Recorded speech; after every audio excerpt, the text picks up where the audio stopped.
لا حول ولا قوة إلا بالله. أشهد أن لا إله إلا الله وحده لا شريك له وأشهد أن محمدا عبده ورسوله لا نبي بعده. Hadirin pemirsa yang dirahmati oleh Allah Subhanahu wa taala, syukur alhamdulillah kita panjatkan kehadiratnya karena sampai saat ini kita dianugerahi kesehatan oleh Allah Subhanahu wa taala, dianugerahi iman oleh Allah Subhanahu wa taala, dan mudah-mudahan segala urusan kita dilancarkan oleh Allah Subhanahu wa taala. Hadirin yang dirahmati oleh Allah Subhanahu wa taala, sebuah kisah menarik. Seseorang lulusan kuliah di universitas ternama di luar negeri dengan pemikiran liberalnya pulang ke sebuah kampung. Kemudian sesampai di sana dia tidak sholat. Dia pada saat puasa juga tidak berpuasa. Ibu dan ayahnya khawatir. Dia bertanya kepada anaknya, kenapa dia tidak berpuasa? Kenapa dia juga tidak sholat? Kemudian sang anak menyampaikan kepada orang tuanya, saya akan sholat kalau Tuhan, kalau Allah itu menampakkan diri, mewujudkan diri kepada saya. Orang tuanya cukup kaget. Dia menyekolahkan anaknya agar pandai, agar lebih dekat dengan agama, agar mengikuti tuntunan Allah Subhanahu wa taala, agar hidupnya bahagia baik di dunia maupun di akhirat. Ternyata setelah pulang dari luar negeri, pikirannya sudah, dia tidak mau sholat, kemudian dia tidak mau puasa. Yang bisa adalah Allah menunjukkan wujudnya kepada dia.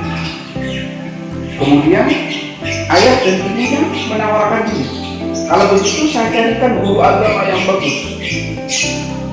Orang ini sebagai orang sekolah, dia menyempatkan diri. Nanti saya akan bertanya kepada guru yang ahli agama itu. Kemudian karena itu di kampung, bapak ibunya mencari guru ngaji, didatangkan kepada anaknya. Dengan sikap yang agak sinis, sang anak ini bertanya, Anda ini siapa? Orang ini mengatakan, saya orang biasa, tapi sedikit tahu tentang apa itu agama, tentang apa itu Tuhan, tentang apa itu syariat, tentang apa itu akidah. Kemudian anak ini mengatakan, tidak penting itu. Saya punya 3 pertanyaan. Kalau 3 pertanyaan itu terjawab, maka saya akan melaksanakan sholat, maka saya akan melaksanakan puasa, saya akan melaksanakan kewajiban-kewajiban yang diperintahkan oleh agama itu. Dengan sambil penasaran, Ustadz kampung ini menunggu. Anak muda, apa gerangan yang merisaukan Anda? Atau apa pertanyaan-pertanyaan Anda? Kemudian dengan lantangnya, pemuda yang sekolah ini menyatakan, kalau benar Allah itu ada, Tuhan itu ada, apa wujudnya? Itu pertanyaan pertama. Pertanyaan kedua, saya tidak percaya kepada takdir. Bagi saya adalah keberhasilan harus dilakukan dengan usaha. Sukses itu harus dilakukan dengan usaha. Tidak ada kesuksesan tanpa diusahakan. Maka saya tidak percaya takdir. Apa takdir itu ada? Pertanyaan yang kedua.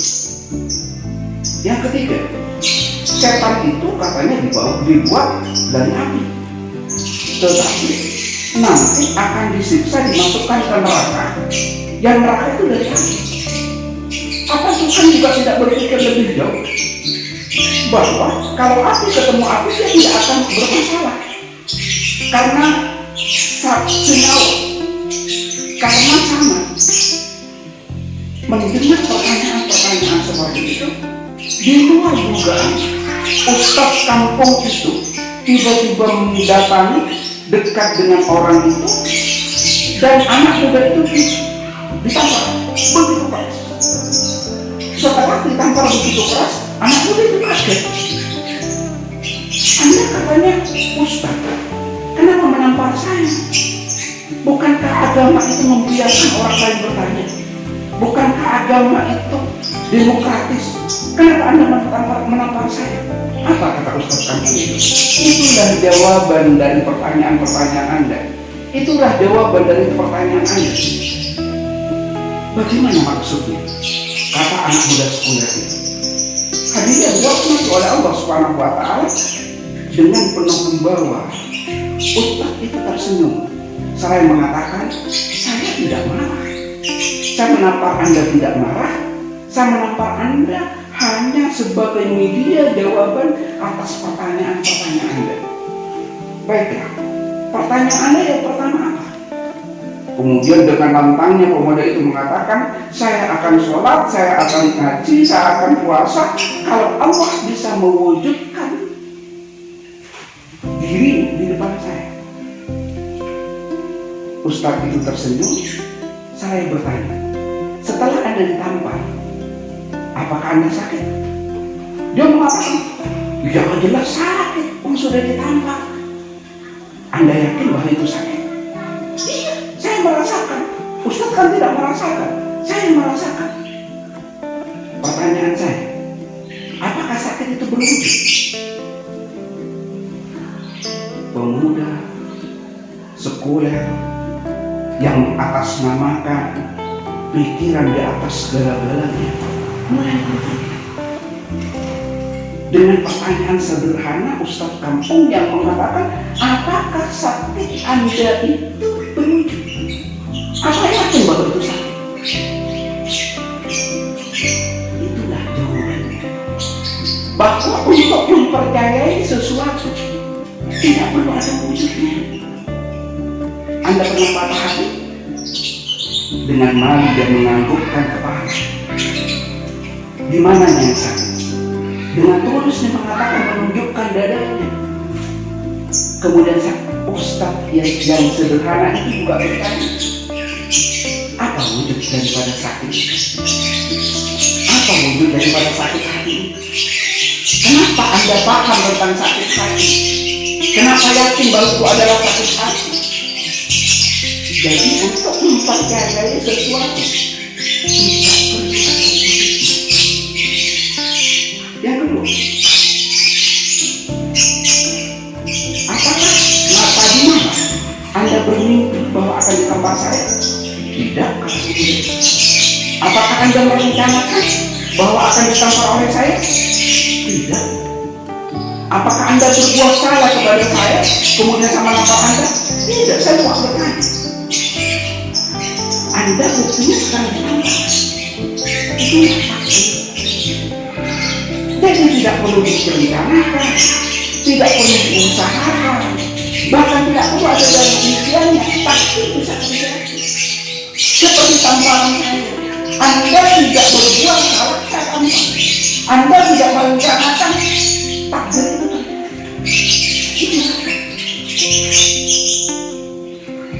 Lalu jawaban yang ketiga, pemuda itu penasaran dengan filosofi yang disampaikan oleh Ustaz kampung itu.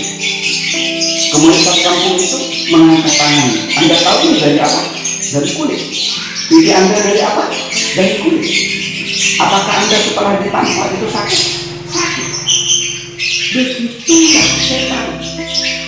Setan memang diciptakan oleh Allah. Iblis memang diciptakan oleh Allah dari api. Tetapi tidak akan mengurangi kehendak Allah untuk membuat sakit. Tangan saya dari kulit, itu Anda dari kulit, tapi Anda sakit. Kalau Allah sudah berkehendak, pasti. Kemudian Ustaz kampung itu menyampaikan, meminta sebuah kalimat pendek di dalam Al-Quran, idza arada syai'an yaqulu lahu kun fayakun. Apabila Allah berkehendak, maka terjadi. Hadirin yang dirahmati oleh Allah Subhanahu wa Ta'ala, pemuda itu hanya merenung, menatap sosok Ustaz kampung itu. Itu dia kagum. Bagaimana seorang Ustaz kampung bisa menjelaskan filosofi berpikir yang sangat terbaik. Hadirin dirahmati oleh Allah Subhanahu wa Ta'ala, ada beberapa hikmah. Hikmah yang pertama adalah bahwa untuk cinta kepada Allah, untuk percaya kepada Allah, Allah sendiri tidak perlu mewujudkan dirinya kepada diri kita. Sebab Allah memiliki sifat mukhalafatuhu lil hawadits. Allah berbeda dengan yang lain. Allah tidak terikat oleh tubuh, Allah tidak terikat oleh waktu. Tidak ada dimensi waktu, tidak ada dimensi tempat yang mengharuskan Allah ada. Allah ada ya ada. Ingat dalam surat Al-Baqarah, inna fi khalqis samawati wal ardh wa ikhtilafil laili wan nahar la ayatin li ulil albab. Inna fi khalqis samawati wal ardh, sesungguhnya pada penciptaan langit dan bumi, wa ikhtilafil laili wan nahar, pergantian malam dan siang, itu sudah cukup untuk mengenal Allah bagi orang yang cerdas, bagi ulil albab. Siapa ulil albab? Alladzina yadhkuruna Allaha qiyaman wa qu'udan wa 'ala junubihim. Adalah orang yang selalu berzikir, mengingat-ingat Allah. Wa yatafakkaruna fi khalqis samawati wal ardh, dan orang yang berpikir tentang ciptaan Allah. Jadi kalau ingin mengenal Allah, yang pertama adalah berpikir. Yang kedua adalah berpikir tentang ciptaannya. Tidak mungkin alam ini ada kalau tidak ada penciptanya. Tidak mungkin bumi ini ada kalau tidak ada penciptanya. Tidak mungkin manusia itu ada kalau tidak ada penciptanya. Mungkin kita akan berdebat bahwa manusia lahir dari perpaduan antara sperma dan sel telur. Tetapi ketika kita sampai kepada kakek, nenek moyang, sampai kepada Nabi Adam, kita mentok di situ.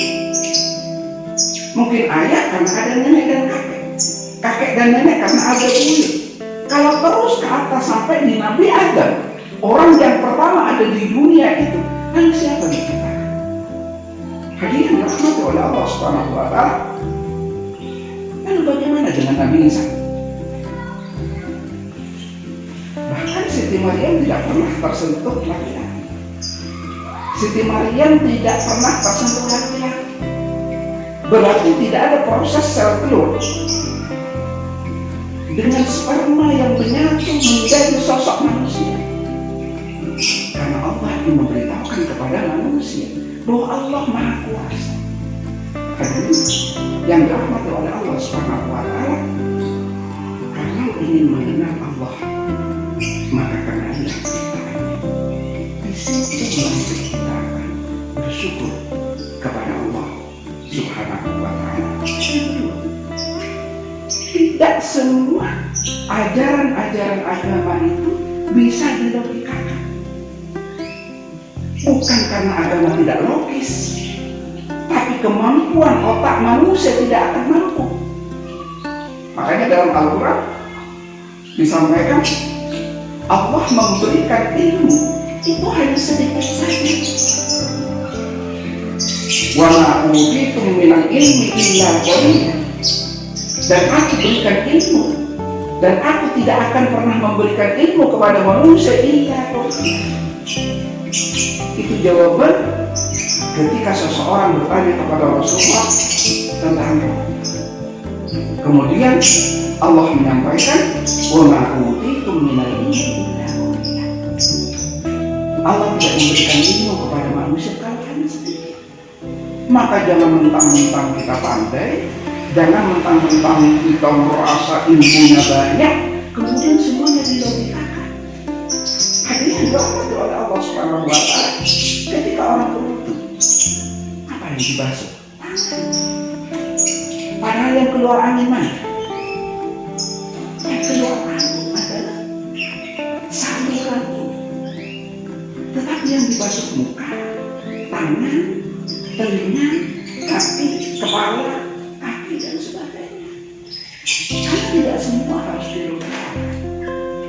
Apalagi orang-orang liberal yang mengatakan bahwa setiap sesuatu harus sesuai dengan akal. Sadarilah bahwa manusia itu hanya diberi ilmu sedikit oleh Allah Subhanahu wa Ta'ala, tidak akan mampu menjangkau kehendak Allah Subhanahu wa Ta'ala. Para dokter yang merasa hebat, lihatlah Siti Maryam yang tiba-tiba tidak pernah berhubungan dengan laki-laki, tiba-tiba dihamilkan oleh Allah Subhanahu wa Ta'ala melalui proses yang tidak mainstream, tidak seperti biasanya. Dia tiba-tiba hamil, padahal tidak ada pertemuan antara sel telur dan sperma laki-laki. Yang ketiga, bahwa agama itu kafah, agama itu sempurna. Jadi agama tidak hanya bisa dibahas, tapi juga dirasakan. Agama masuk akal tidak, tapi agama ada di dalam dirinya. Hadirin dirahmati Allah Subhanahu wa Ta'ala. Rasulullah Sallallahu Alaihi Wasallam bersabda, "Man izdada ilman walam yazdad hudan lam yazdad min Allah illa hudan." Barang siapa yang memiliki ilmu yang banyak tetapi tidak diberi hidayah oleh Allah Subhanahu wa Ta'ala, maka dia tidak tambah dekat kepada Allah, tapi tambah jauh. Itulah letak kekafaran agama.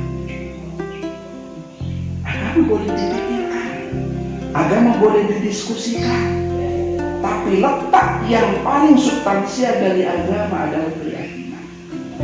Hadirin yang dirahmati oleh Allah Subhanahu wa Ta'ala, ketika seseorang bertanya tentang takwa, Rasulullah menunjukkan takwa itu di sini, takwa itu di sini, takwa itu di sini.